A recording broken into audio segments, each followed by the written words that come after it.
राधा राधा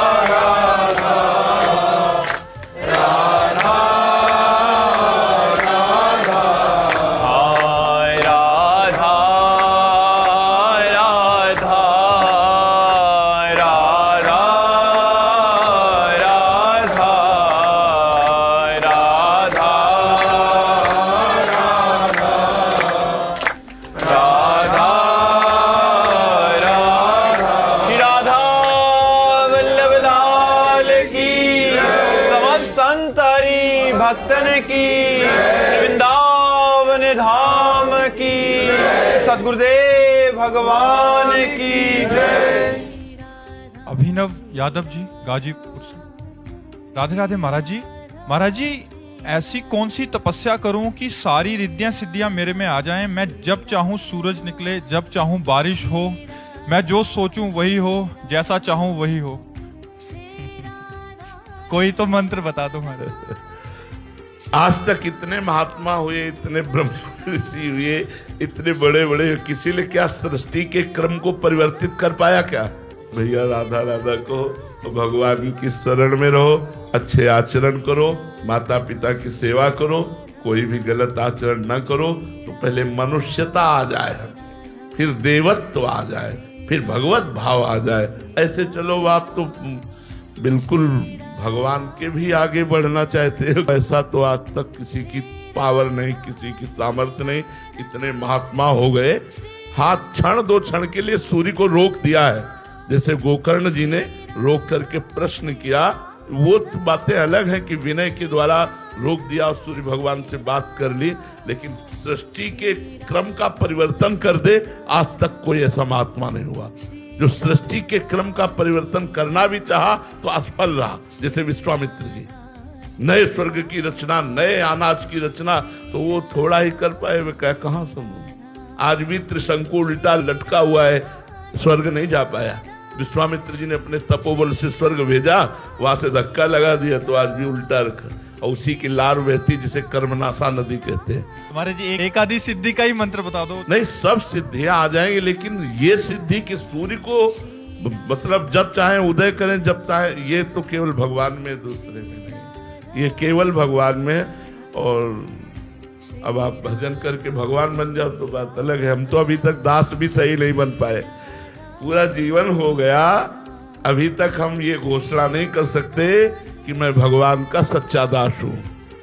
लगा हूं अब सच्चा हूं कि कच्चा है भगवान जाने, पर उनके दास, तो भगवान के दास बनने की कोशिश करो यार, भगवान बनने की कोशिश मत करो, भगवान के दास बनने को। नाम जप करते हो है कितना?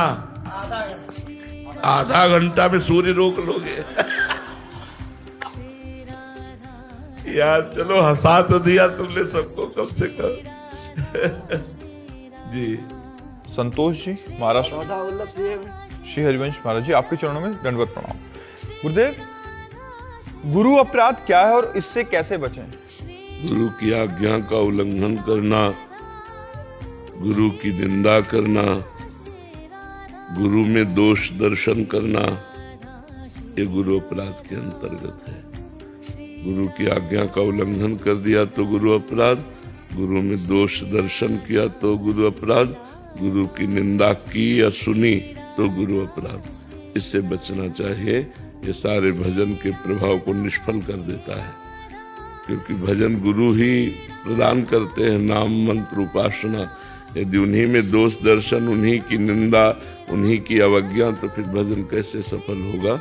इसलिए गुरु में साक्षात परब्रह्म बुद्धि रखकर हम अगर चलें तो हमारा सत्मार्ग पुष्ट हो जाएगा और हमारा भजन बढ़ेगा। समझ पा रहे किसका प्रश्न है? हाँ जी। मंगेश जी। राधे राधे गुरु जी। राधे राधे महाराज जी। महाराज जी, जैसे संत एकनाथ महाराज जी और जना भाई जी जैसे भक्त की सेवा करने के लिए खुद पंढरपुर के पांडुरंग जी घर आए थे, महाराज जी इस समय भगवान पांडुरंग अपने कौन से भक्त के यहाँ सेवा कर रहे हैं और क्या भगवान आज भी अपने भक्त के लिए धरती पर? क्या एकनाथ जी जान पाए थे कि हमारी सेवा में भगवान विराजमान है? नहीं जान पाए थे ना। जब भगवान ने किसी भक्त ने भगवान से बहुत विनय की, मुझे आप दर्शन दीजिए, भगवान ने कहा कि मैं एकनाथ जी की सेवा में हूँ। क्या नाम था? श्रीखंड। शिखंड। मैं इस नाम से सेवा में हूँ। भगवान जब ये आदेश किए तो भागा भागा आया और वो जल ला रहे थे, तो एकनाथ जी से कहा आपके यहाँ भगवान सेवा में है, दर्शन करवा दो। उनका कहाँ भगवान कहाँ सेवा में? प्रकाश शिखंडिया नाम पानी ला रहे थे, साक्षात देखा पांडुरंग सेवा। कई वर्ष सेवा में थे, एकनाथ जी जान थोड़ी पाए। भगवान जब जनाए तो जान पाए। और हम तो इतना ही मानते हैं कि सब रूपों में भगवान ही सेवा कर रहे हैं।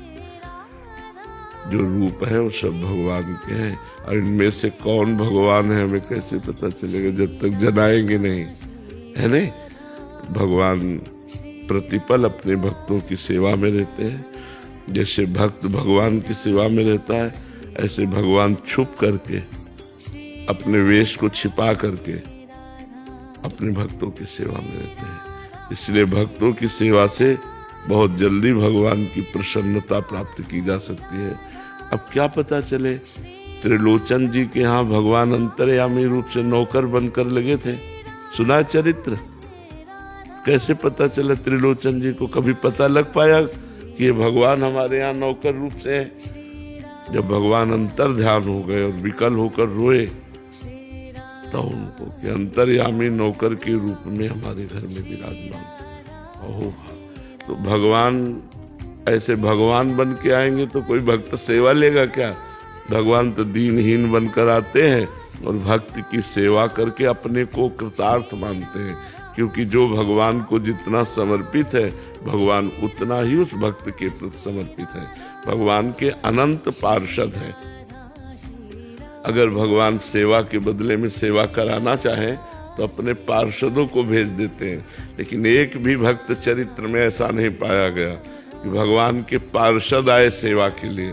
स्वयं भगवान आए, स्वयं पग चापू और सेज बिछाओ, नौकर बनो हजाम, हाकू बैल बनो गडवारो, बिना तनख्वाह रथवान, यही तो मेरे मन में ठनी।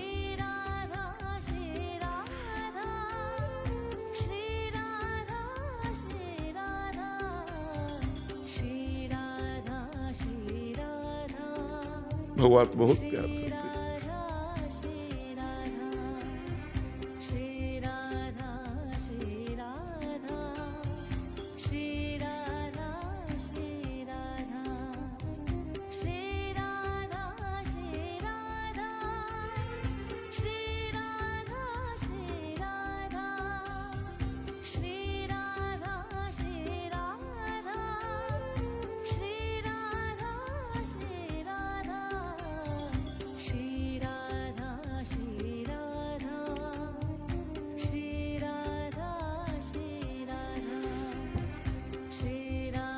रिया जी, राधे राधे महाराज जी। महाराज जी, भगवान से अपना संबंध कैसे पहचाने? गुरु कृपा से। गुरु कृपा से ही संबंध का प्रादुर्भाव होता है। जैसे हम भगवान के दास हैं, हम भगवान के सखा हैं, ये गोपी भाव, ये सहचरी भाव, ये जो भाव संबंध है, ये गुरु कृपा से प्राप्त होता है, आचार्य परंपरा से प्राप्त होता है। हम जिन आचार्य की शरण में होते हैं, वो जो मंत्र और उपासना देते हैं, उसी से संबंध प्रकाशित होता है, सिद्ध संबंध। हम भगवान के सखा है तो सिद्ध सखा रूप का अनुभव होता है। हम भगवान के दास हैं तो वैसे ही अनुभव होता है। हम भगवान की प्रिया हैं तो वैसे ही अनुभव होता है। हम उनकी सहचरी है, तो वैसे ही अनुभव होता है। ये गुरु कृपा से होता है, आचार्य कृपा से होता है, स्वयं से नहीं, स्वयं सिद्ध नहीं हो सकता। बिना आचार्य और गुरु कृपा के कोई इस मार्ग में सिद्धि नहीं प्राप्त कर सकता। और सिद्धि है भाव की प्राप्ति। भाव प्राप्त हो गया, बस उसी भाव में वो डूबा रहता है। तो भाव ही रस का रसास्वादन कराता है। और उसके हमारे यहाँ शांत भाव, दास्य भाव, सख्य भाव, वात्सल्य भाव, कांता भाव, सहचरी भाव, ये भाव है जो आचार्य प्रदत्त होते हैं। उनके द्वारा जो मंत्र मिलता है, उपासना मिलती है, उसी से भाव की पूर्ति होती है। हम स्वयं से संबंध भगवान से स्थापित करके सिद्ध नहीं हो सकते। आचार्य कृपा से हमारा भाव सिद्ध होता है। जो आचार्य मंत्र देते हैं, गुरु मंत्र देते हैं, उसी से हमारा भाव देह बनता है और उसी से हमारा भाव सिद्ध होता है। कृष्णा गोयल जी, राधे राधे महाराज जी। महाराज जी, भगवत प्राप्ति का उत्साह बार बार कम क्यों हो जाता है जब हम वो भोगों के सेवन से, भोगों के चिंतन से, भोगों के सेवन से हमारा जो भजन से थोड़ा भाव बनता है वो बिगड़ जाता है। यदि हम अधर्म आचरण न करें, गंदे भोगों को न भोगें, तो हमारा भाव बढ़ता चला जाएगा। इसलिए कुसंग का त्याग, विषय चिंतन का त्याग, क्योंकि विषय चिंतन से ही विषयों में आसक्ति होती है। ध्यायते विषयान पुंसान संगास्ते सुपजायते, संगात संजायते कामा, कामात क्रोधो भी जायते। जब हम विषयों का चिंतन करते हैं तो विषय सुख आकर्षित करता है। जब विषय सुख आकर्षित करता है तो विषय भोगने की इच्छा होती है, संकल्प बनता है। जब संकल्प बनता है तो उसकी क्रिया होती, क्रिया होती तो फिर परमार्थ से भ्रष्ट हो जाता है। उसकी बुद्धि परमार्थ लायक नहीं रहती। भगवान का मार्ग परम पवित्र मार्ग है। इसमें परम पवित्र, पवित्र भोजन, पवित्र आचरण, पवित्र विचार, पवित्र चेष्टाएं, तब परम पवित्र भगवान का वो चिंतन करता है। भगवान के चिंतन से ही भक्ति की पूर्णता है। भगवान के चिंतन से ही भगवान की प्राप्ति है। तो निरंतर भगवत चिंतन करने का जो उत्साह क्षीण हो जाता है, उसका कारण है भोग प्रियता। भोगों में, विषयों में जो प्रियता है, जो हमसे भोग क्रिया हो जाती है, गंदा दृश्य देखा, गंदी बात सुनी, गंदी क्रिया करी, तो हमारे भजन का जो भाव उत्सव बढ़ता है, वो उत्साह क्षीण हो जाता है। फिर कुछ ऐसे रूखा रूखा सा, भजन में रुचि नहीं रहती ऐसा। फिर सत्संग मिला, फिर पाप नष्ट हुए, फिर उत्साह बढ़ जाता है। तो हम प्रायः रोज सत्संग सुने, नाम जप नियम पूर्वक करें कि हमें अगर 5000 जपना है तो रोज 5000 ही जपना, मन लगे या न लगे। और भोजन पवित्र, और कुसंग का त्याग, और भगवान से अपनापन करने के लिए उनके चरणों का आश्रय। तो इससे हमारा भजन बढ़ता चला जाएगा। निशांत जी, नोएडा से। राधे राधे महाराज जी। महाराज जी, गीता में लिखा है कर्म करो, फल की चिंता ना करो, पर फल का मोह बार बार मन को पकड़ ले, तो क्या ये भक्ति की कमजोरी है या शरणागति अधूरी है? भगवान पे विश्वास की कमी है।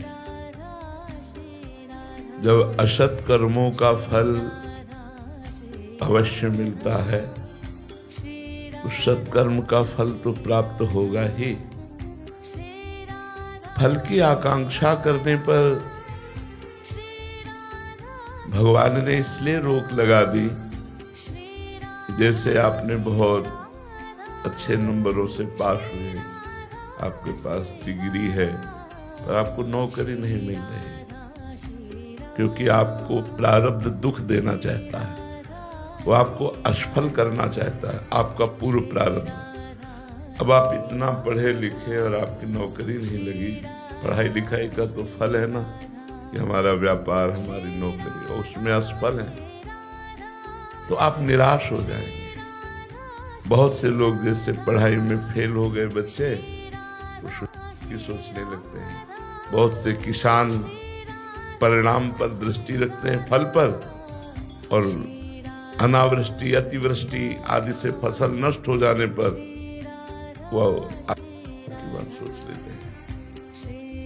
बहुत सी ऐसे परिणाम हैं जिनमें हम पहले से निश्चित कर लेते हैं, व्यापार, या खेल या किसी विषय में, तो परिणाम के लिए भगवान आदेश करते हैं, सुख दुखे समे कृत्वा लाभा लाभो जया जयो। सुख और दुख में, लाभ और हानि में, जय और पराजय में तुम समान भाव रखो। कर्मण्येवाधिकारस्ते मा फलेषु। तुम केवल कर्म करने पर अधिकार रखो, फल पर नहीं। फल तो मैं निश्चित करूंगा, क्योंकि फल पूर्व प्रारब्ध से प्रेरित देखा जाता है। कोई ज्यादा चतुर भी नहीं है, बहुत पढ़ाई भी नहीं की और बहुत धनी के घर में जन्मा, बहुत धन ऐश्वर्य है, बहुत प्रवीण भी है, बहुत पढ़ा लिखा भी है, लेकिन उसकी व्यवस्था ही ठीक नहीं है, क्योंकि प्रारब्ध बुरा है। तो ये पूर्व प्रारब्ध से आधारित होने पर असफलता और सफलता मिलेगी। यदि आप इसको नहीं समझ पाएंगे तो इसमें दुखी हो जाएंगे, अशांत हो जाएंगे, आप इसमें बहुत नकारात्मक सोच वाले बन जाएंगे। इसलिए भगवान फल के लिए मना करते हैं कि तुम फल के, वैसे प्रायः सब कोई फल का आधार लेकर ही कर्म शुरू करता है कि इस खेत में बोएंगे तो इतना तो हो ही जाएगा, इस व्यापार को करेंगे तो इतना लाभ तो हो ही जाएगा, इस नौकरी में करेंगे इतना मिलेगा तो ऐसा ऐसा हो ही जाएगा। वो अज्ञान कल्पना है। शुद्ध ज्ञान ना होने के कारण, भगवान के प्रति विश्वास ना होने के कारण, भगवान की सुदृढ़ भक्ति ना होने के कारण वो फल की आकांक्षा पर अपने आप को स्थित करके सुखी और दुखी होता रहता है। यदि वो भगवान के आश्रित हो तो प्रारब्ध भी कम हो जाएगा, अशुभ प्रारब्ध, और अगला जो कदम बढ़ेगा वो बड़ा मंगलमय, बड़ा आनंदमय होगा। पर ये थोड़ा सा अव्यक्त मार्ग है, छुपा हुआ मार्ग है, इसलिए हम लोग विश्वास नहीं करते।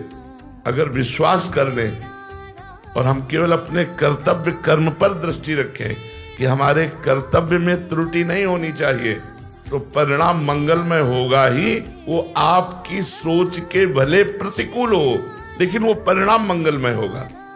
ये विश्वास रख ले तो बहुत आनंद की प्राप्ति हो जाए। पर हम लोग फल आश्रित है, कर्तव्य कर्म पर त्रुटि करते हैं और फल की उत्तम आकांक्षा रखते हैं। यही हमारी गलती है। कर्तव्य कर्म पर हम दृष्टि रखें, फल जो होगा वो भगवान जाने, हम फल के अधीन नहीं है। हम अपने कर्तव्य में त्रुटि नहीं होने देंगे, वो उत्तम गति को प्राप्त होता है। और वो उत्तम वीर है जो अपने कर्तव्य पर देखता है, परिणाम पर नहीं। कर्तव्य कर्म पर चूक नहीं होनी चाहिए, परिणाम तो मंगलमय ही होगा पक्का। जब गलत कर्मों का फल मिलता है तो सत्य कर्म का फल क्यों लोप हो जाएगा? वो जरूर मिलेगा, हमें उसमें निश्चिंत रहना चाहिए। पर प्रारब्ध के वशीभूत होने के कारण आपको अपनी क्रिया का उल्टा फल दिखाई दे सकता है। इसलिए आपकी अश्रद्धा और नकारात्मक सोच बन सकती है। तो अश्रद्धा और नकारात्मक सोच न बने, इसलिए भगवान ने ऐसा आदेश किया है। रेखा सिन्हा जी पटना से, राधे राधे महाराज जी। महाराज जी, दृष्टा, साक्षी, तटस्थ भाव क्या है महाराज? एक ही बात है, साक्षी भाव, दृष्टा भाव, तटस्थ भाव, ये आत्म भाव है। जैसे मेरे मन में संकल्प उठा, मैं ये दृश्य देखूं। अब इसमें देखना बहुत सूक्ष्म विषय है। देखने की क्रिया नेत्रेंद्रिय की, संकल्प करने की क्रिया मन की, और मैं देखूं ये अंतःकरण का अहंकार। जो अंतःकरण का अहंकार है वो, और मैं जो शुद्ध है, जो आत्मस्वरूप है, वो इन सबको जानने वाला है, इन सबको देखने वाला है, इन सब का साक्षी है। तो इन सब को देखने के कारण दृष्टा, इन सब का साक्षी होने के कारण वो साक्षी, और इन सब से अलग है इसलिए तटस्थ।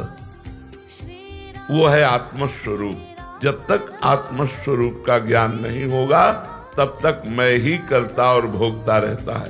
अहंकार विमूढ़ात्मा कर्ता हमिति मन्यते, मैंने ये किया, मैं ये करूंगा, मैं ये कर सकता हूं, मैंने ये भोगा, मैं ये भोगूंगा, मैं ये भोग सकता हूं, ये विचार बने रहते हैं अज्ञान के कारण।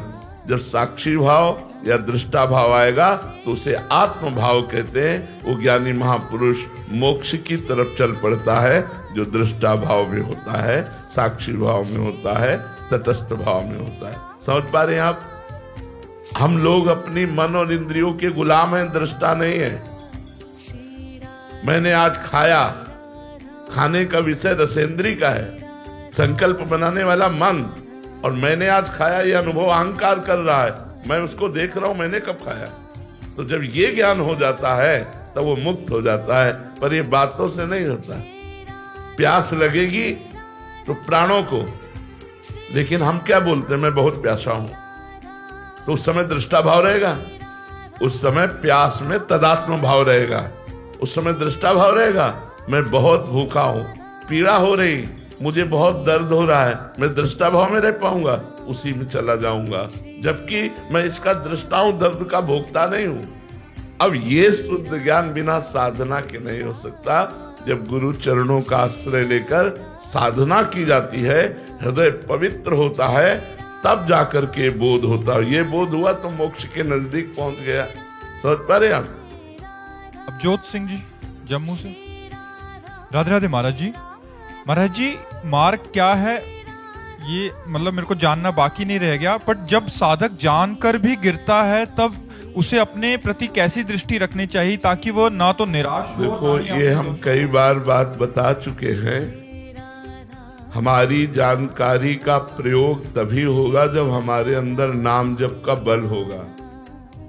जानकारी तो बहुतों को है, लेकिन प्रयोग कोई बिरला कर पाता है अपनी जानकारी का। जानकारी का लाभ कोई बिरला ले पाता है। नहीं बोलो, किसको नहीं पता कि मर जाना है, किसको नहीं पता कि हाँ सब छोड़ जाना है, किसको नहीं पता कि सब झूठे सुख हैं। कहाँ कोई इसका लाभ ले पा रहा है? उसी सुखों में मगन है, खूब कमाकर बैंक बैलेंस बढ़ाने में मगन है, और पता नहीं कि शाम मिलेगी कि नहीं मिलेगी। प्लान सैकड़ों वर्ष का है, ठिकाना सेकंड का नहीं है। कहाँ ज्ञान है? तो जानकारी का लाभ हम तभी ले सकते हैं जब डट के नाम जप करें।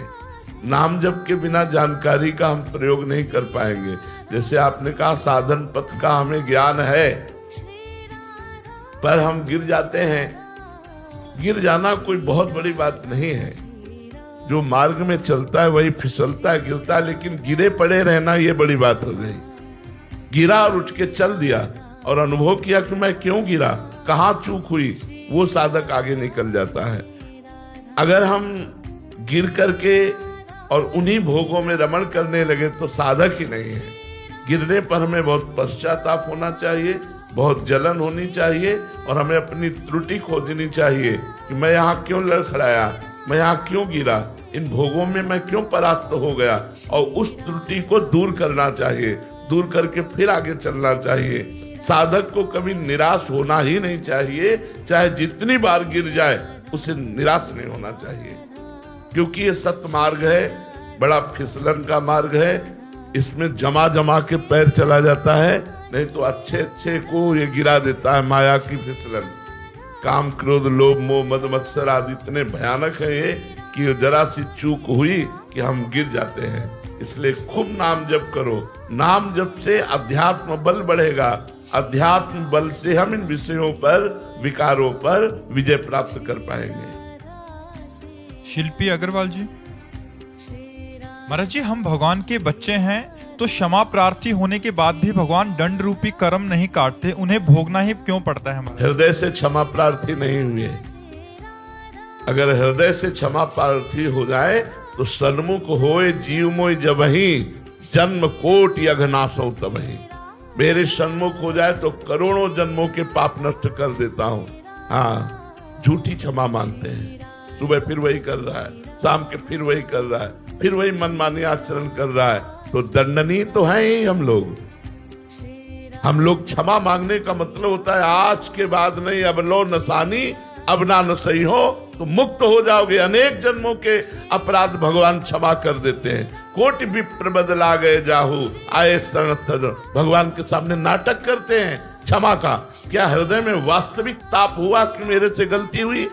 अगर वास्तविक दुख हुआ, वास्तविक ताप हुआ, वो दोबारा गलती नहीं होनी चाहिए। अगर ऐसी क्षमा मांगो तो देखो भगवान माफ कर देते हैं कि नहीं माफ कर देते। बेईमानी हमारे अंदर भरी हुई है, ईमानदारी से हम क्षमा नहीं मांगते।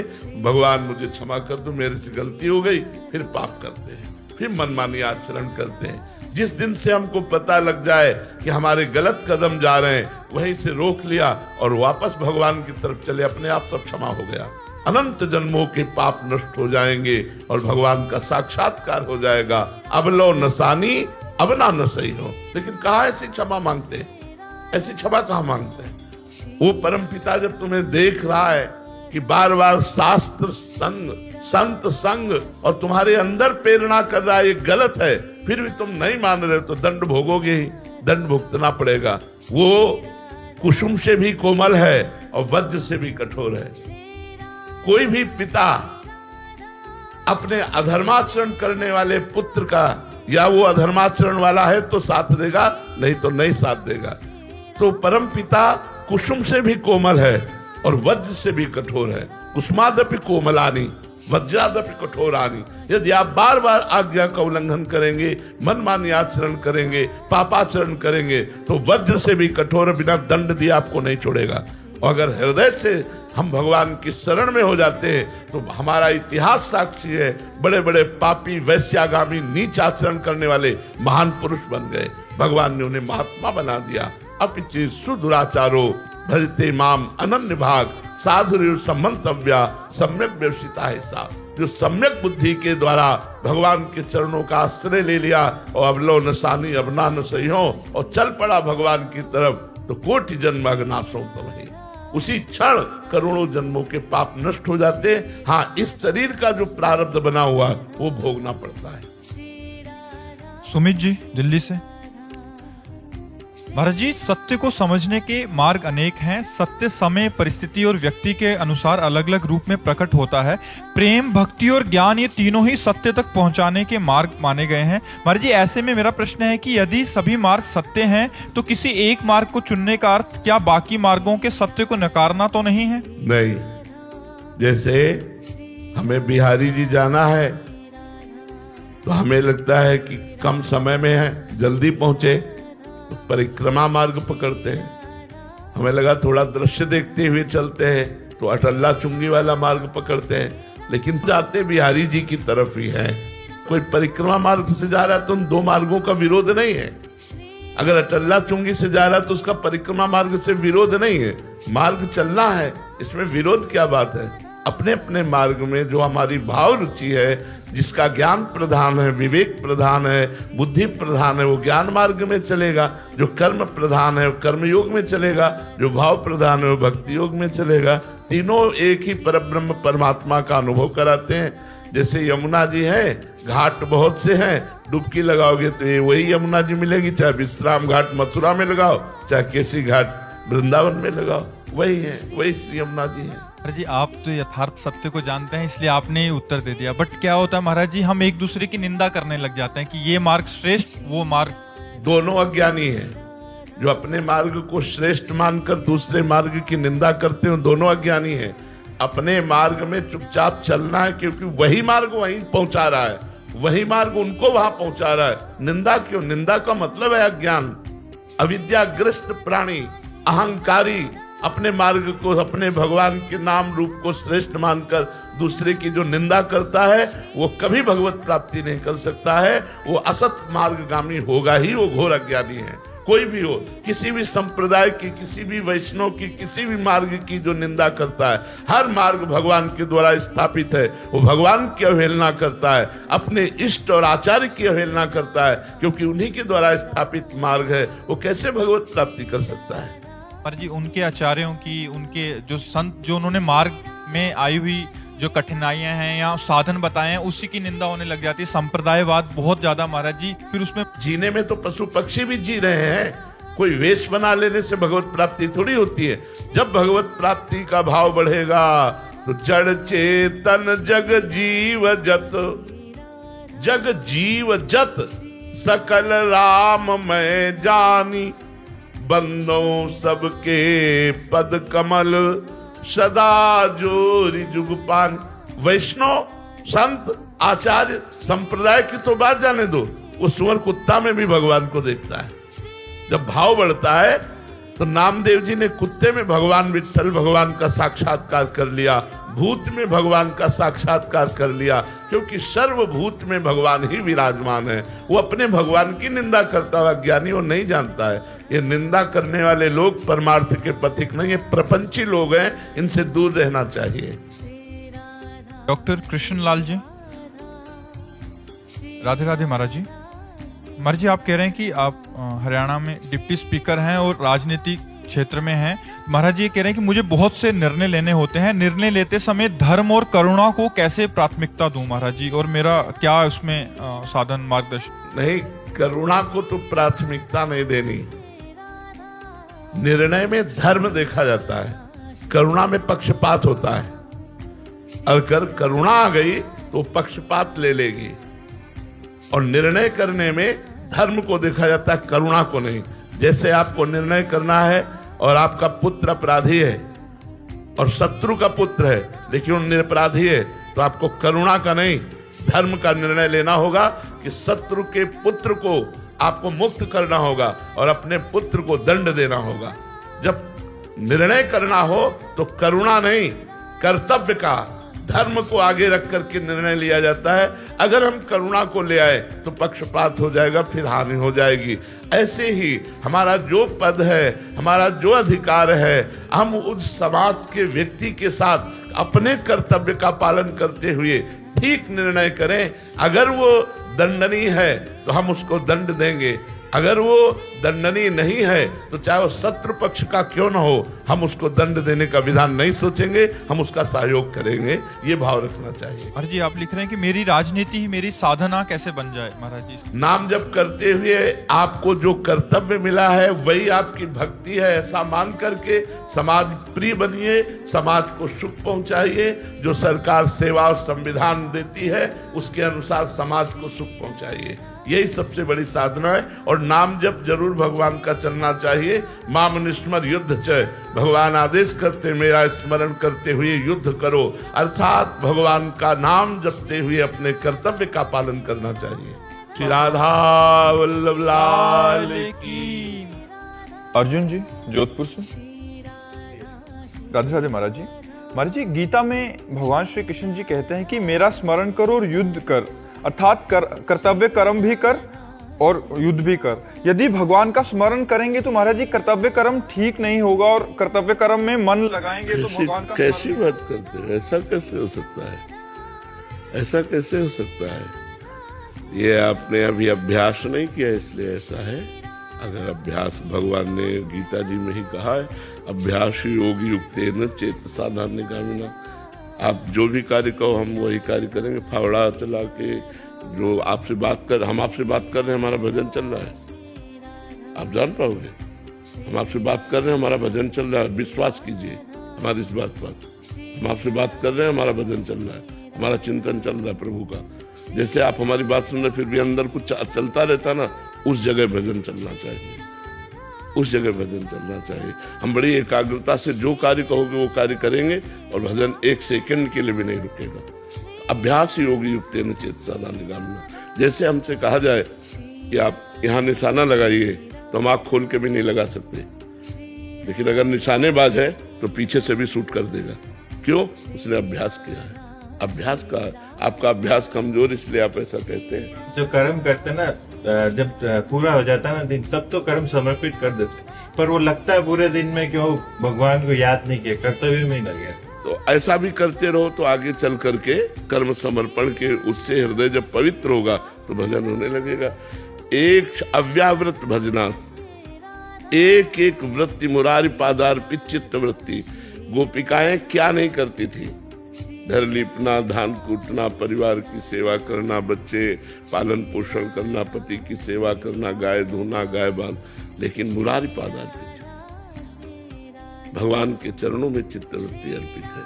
कार्य, ये तो कहते हैं चूंकि कार्य की कुशलता आपके अंदर नहीं आई, ये अकुशलता है भगवत विस्मरण करके कार्य करना, कार्य की कुशलता है भगवत विस्मरण। बड़े अच्छे से रोटी बनाते हुए, झाड़ू लगाते हुए, फावड़ा चलाते हुए। अब जैसे लैपटॉप चला रहे हैं, हम भगवान के हैं, हमारा आश्रय है, तो लैपटॉप चलाते हुए आश्रय चला जाएगा क्या? क्या हम अपने शरीर का स्मरण करते हैं? क्या हमारे शरीर का भी स्मरण होता है? दोनों उत्तर दे दीजिए। यह है स्मृति। अपने शरीर का हम कभी जप नहीं करते, अपने शरीर का ध्यान नहीं करते, लेकिन अपने शरीर को कभी भूलते भी नहीं कि मैं शरीर हूं, तो मैं प्रभु का दास हूं। ये बैठ जाए हृदय में तो हर समय भजन होता रहेगा, हर समय चिंतन चलता रहेगा। इसीलिए अभ्यास कर, भगवान ने लिखा है अभ्यास योग युक्तेन चेतसा नान्यगामिना, चित्त कहीं जाए ना, ऐसा अभ्यास कर लो। तो अभ्यास से ऐसा होगा। अब जैसे बचपन से अभ्यास किया है तो उसी का लाभ मिल रहा है कि आपसे बात कर रहे हैं, फिर हमारे दिमाग में वही घूम रहा है, राउंड राउंड राउंड। अब जैसे हमें 10 घंटे के लिए किसी कार्य में लगा दिया जाए, ऐसा थोड़ी कि हम कार्य नहीं करते। इन लोगों से पूछो, साथ रहते कार्य करते हैं, लेकिन सीरियस, मूड सीरियस, कार्य करते समय विशेष सीरियस। जैसे आपसे हम बात करें तो विशेष सावधान, अकेले हैं तो मस्ती में हो रहा, जब कोई आ गया तो सावधान कि विस्मरण न होने पावे। अब हमारे श्वासों में चल रहा है राधा राधा राधा, हम आपसे बात भी कर रहे हैं। अब आप कहते कैसे चल रहा है? अभ्यास करो तो देखो चलने लगेगा। अभ्यास, जहां से शब्द आया वहीं संधान किया, वहीं बाण जाके लगा। श्रवण कुमार की छाती में बाण लगा, डुब डुब डुब ऐसे घड़े की आवाज हुई, उन्होंने समझा मृग है, पानी पी रहा है। शब्द विधि बाण मारा, महाराज दशरथ जी ने तो छाती में लगा जाके, श्रवण कुमार को देखा थोड़ी था। शब्द विधि बाण। महाराज कोई सरल युक्ति है कि अभ्यास की कि वो यही करते रहो, कर्म समर्पण और नाम जप। जब स्मृति आवे तो बार बार अगर स्मृति को कोसोगे तो स्मृति बढ़ने लगेगी। पश्चाताप, यार 5 मिनट हो गए, एक बार भी राधा नहीं बोला, तो मन जो है वो पकड़ने लगेगा राधा, हर 5 मिनट में राधा राधा, तो हमारा लंबा समय नहीं जाएगा। एक बार राधा बोल दो 5 मिनट में, क्या जाता है? इतनी सावधानी रखो कि हम करें कुछ भी कर रहे, राधा राधा, हर 5 मिनट में राधा बोलोगे। 24 घंटे भजन में चलने लगे तो हमें बताना। चित्र भी सामने लगा है, वो नहीं कि चित्र भी जाए कंप्यूटर पर, उसके सामने चित्र भी लगा। हाँ, तो इन्हीं सब बातों से हम अभ्यास करते हैं। हमारे चित्र लगे तो राधा, तो हमारा चिंतन बटता रहे, हमारा चिंतन। और ये नहीं कि अगर हम भजन करेंगे तो सांसारिक कार्य नहीं कर सकते, बहुत अच्छे से कार्य कर सकते हैं, क्योंकि वो सब हम करके देखे, सब करके देखे। वृक्षों में पानी लगाना है तो फावड़ा चला करके भी, और सब झाड़ू लगा करके भी, रसोई बना करके, सब कार्य करते हुए भजन बहुत अच्छे से चलता है। अभ्यास कर, मतलब इसमें जरूरी अभ्यास है। ऐसा नहीं कि आश्चर्यचकित बात है, आप बैठे बैठे भजन नहीं करोगे यदि अभ्यास नहीं, तो बैठे बैठे मन आपको घुमाता रहेगा संसार में। अभ्यास है तो कार्य करते हुए भी चलते। जब युद्ध में अगर भजन ना हो सकता तो भगवान आदेश ना करते। और युद्ध जैसा अपनी गर्दन बचानी, दूसरे की काटनी है। एकाग्रता कितनी उसमें चाहिए, जरा सा चूके कि मरे। और उस समय भी भगवान करे माम निस्मर युद्ध चे, मेरा स्मरण और युद्ध कर। तो इसका मतलब युद्ध से सब सरल कार्य है, सबसे कठिन कार्य युद्ध है। जब युद्ध करते हुए भजन हो सकता है तो सब कार्य करते हुए हो सकता है। हमें अभ्यास में आगे उन्नति प्राप्त करनी है। केशव शर्मा जी गाजियाबाद से। राधे राधे महाराज जी। महाराज जी, आपने बताया था कि दीक्षा के बाद शिष्य के अपराध गुरुदेव पर जाते हैं। महाराज जी, अगर पूर्वाभ्यास के कारण दोस्तों के साथ बातों में कोई अपराध बन जाता है तो डर लगता है कि कहीं ये अपराध आप पर तो नहीं लगेगा महाराज जी? ये तो निश्चित बात है, शास्त्रीय सिद्धांत है। हमने एक ग्रंथ राधा वल्लभ जी के पीछे महापुरुष रहते थे, बहुत पुराना ग्रंथ था, वो एक तरह से जीर्ण शीर्ण था, उन्होंने हमें पढ़ाया। उसमें लिखा हुआ था कि जिसको शिष्य बनाया जाता है, यदि वो गुरुदेव की आज्ञा के अनुसार नहीं चलता और गुरुदेव सभा में उसका त्याग कर दे तो गुरुदेव मुक्त हो गए, नहीं तो शिष्य के किए हुए पाप से गुरुदेव को बंधना पड़ेगा। अगर शिष्य पाप करता है तो गुरु को शारीरिक दंड मिलेगा, शारीरिक भोग उसको भोगेगा, उसका पीड़ा, बीमारियां और नाना प्रकार का व्यवधान उसको लगेगा।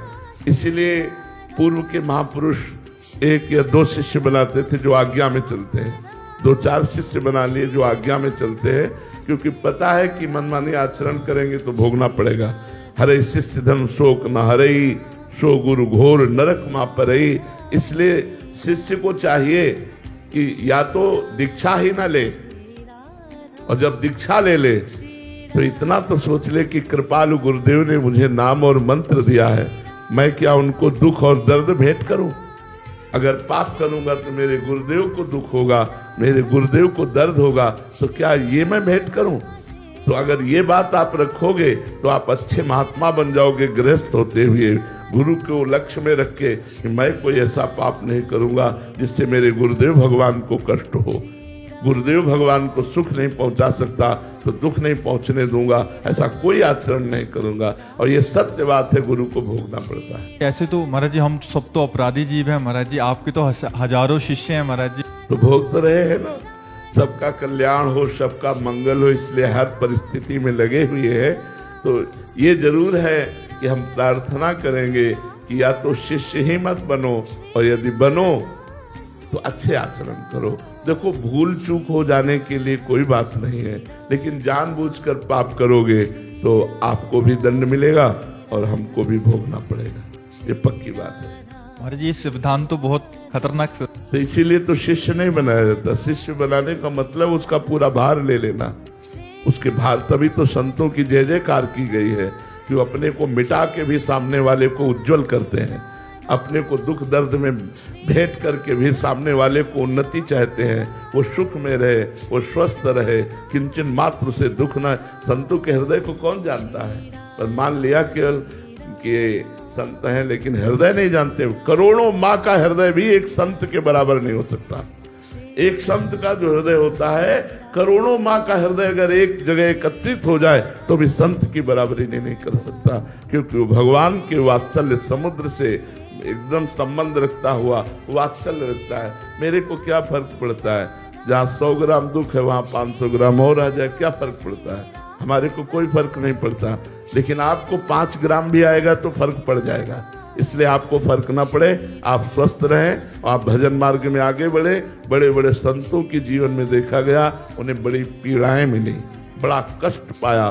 तो सोचो, थोड़ा भजन करने वाले आनंद में डूबते हैं और रात दिन भजन करने वाले कष्ट क्यों सह रहे हैं? समाज का पाप, समाज के अपराधों को अपने ऊपर लेकर वो दुख भोगते हुए सबका मंगल करते। सर्वे भवन्तु सुखिना, सर्वे सन्तु निरामया, सर्वे भद्राणि पश्यन्तु मा कश्चित् दुर्भाग् भवेत्। इसीलिए संतों को सब नमन करते हैं, जय जयकार करते हैं। महाराज जी आपके तो दीक्षा वाले तो बहुत सारे शिष्य हैं ही हैं, बट बहुत सारे ऐसे भी हैं जो आपकी वाणी का लाभ उठा के अपने दिनचर्या को और अपने जीवन को निखार रहे हैं। महाराज जी हम सब आपको क्या दे सकते हैं? महाराज जी बस नाम जप, जितना नाम जप करोगे उतने हमें सुख मिलेगा।